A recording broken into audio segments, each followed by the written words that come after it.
My name is Brandon Thomas. I'm a writer, creator. My name is Juan Gedeon. I'm a comic book artist. It's the man right there. I've always loved comic books. I've loved them from the moment I was introduced to them. My father used to collect comics, and he had all of the great first issues, and he trashed them and didn't take care of them and never forgot.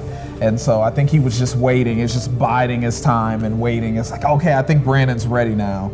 And I remember he took me to my very first comic shop. It was in the spring of 1992, and he kind of just set me loose. So I walked out of there with this giant stack of books, and one of the books in that stack was the first issue of Spawn. So I came into comics right as Image Comics was getting started. I always liked drawing and stuff. I like animation, illustration, but as I grew up, I realized that comics was the only thing that I wanted to do. The first thing that I did was Tomb Raider for Dark Horse. I was an inker, I was not the artist. And then I did Ghost Racers in 2014 when I was living in Mexico. But I've been doing pages and pitches that never got picked up since I was 20. I've done projects for DC, Marvel, Dynamite Entertainment, put out my last sustained run of comics. I did a 18-issue run of Voltron stuff for them, but it was a creator-owned book that I put out through a company called Archaea. It's called The Many Adventures of Miranda Mercury. And Sean Makowitz, who is the editorial director for Skybound, encountered this book when I carpet bombed the DC Comics offices with it. And Sean remembered that years and years and years later. So when Skybound wanted to reach out and get some new people involved, some new ideas, he came to me and he said, hey, pitch me stuff. And the first thing that I pitched him was Horizon. I got an email from Sean Makowitz and it said Skybound intro, something like that. And I thought it was a joke. I thought it was Skybound, Sean Makowitz. I don't know about this. But then it was true. They said they had a project that needed an artist, and he thought that my style would fit the story. He sent me a synopsis, then the first script, and I basically said yes. I mean, this is a great opportunity. Horizon is set a little bit in the future. Earth is doomed. We've pretty much extinguished all of the resources, all of the water, and we need to find a new place to live. So we've gone out into space to find other planets to potentially colonize. We have found just the place. It's essentially Earth if we had ever gotten our act together. But what happens is a couple of the aliens living on that planet find out about our interests, and so they come to Earth to stop our invasion efforts. We have seen 800 million alien invasion stories. People are always coming here to take over our planet and destroy our stuff. But it just occurred to me how much more interesting that would be if we were the conquerors, if we were the oppressors, and if the aliens had to defend themselves from our messed up ways of thinking and living and kind of controlling our spaces and dominating our own worlds. I don't know, I watch movies like Transformers and all that stuff, and the robots look great, but sometimes the human element it's missing, and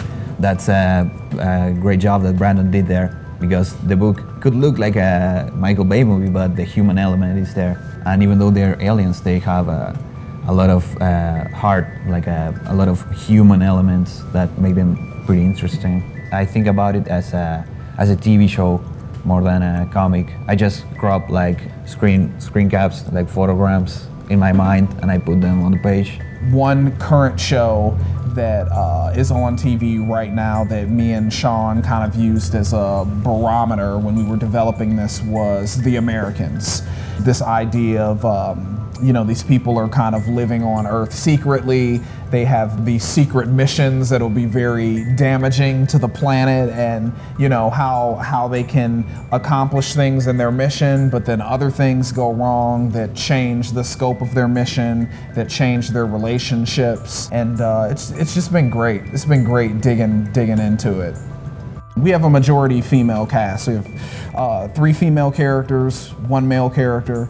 Comics has a very dubious history with female characters. We're certainly getting better, especially in the last 5 years, but as I'm starting to point out to people, I was writing comics with black female characters before it was cool. The girls in Horizon are not like sexualized at all. There's no cleavage, no short skirts. It's not like that. But even when I design my own characters, my female characters, they don't look like that at all. It's not a cosmetic thing either. It's not just because, we think it would be cool. The fact that we have three very distinctive women, and the way that they're going to react to their mission, especially once it becomes complicated, which is very quickly, is I think it's a different way than male characters would respond. It's just something that I think that's necessary, and I'm more than willing to participate and try to go out there and give us some more cool three-dimensional female characters. When I started this kind of journey of breaking into comics, I thought it was going to be a lot easier than it turned out to be. Anyone that is serious about breaking into comics, you need to ask yourself, are you willing to put in 7 to 10 years to make this work? You have to be flexible and be willing to fail. Don't get discouraged. If your first thing is not a success, just keep doing it and you'll get better. Experience is the best teacher, and nothing is going to teach you that as having a comic out and having people that you do not know, that are not related to you, that are giving you an honest opinion of what they think about your comic and what you're doing in it. I did 3 full scripts for Horizon before it was officially greenlit, and we kind of like workshopped them. And when those 3 scripts were in their best form, it went upstairs to the big guys, to Robert Kirkman and David Alpert, and then they decided whether or not they wanted, to go ahead and greenlight this book. They contributed so much to the book, like so many great ideas, and they always ask the right questions. It's always, they'll read a script and they'll say, oh, this is interesting. Like, well, what if this happened? Or what if we chained that together and, hooked it into this other development? And every single step of the production of this comic has been something that we've all sat in a room, or we've all sat on an email chain and gone back and forth. And it's just, it's been a really great experience. And I think that the people are gonna get a much better book because of the overall process that I kind of went through. Don't forget to subscribe, and Horizon will be in comic stores and on Comixology starting July 13th, issue 1, so get it. Thank you, guys.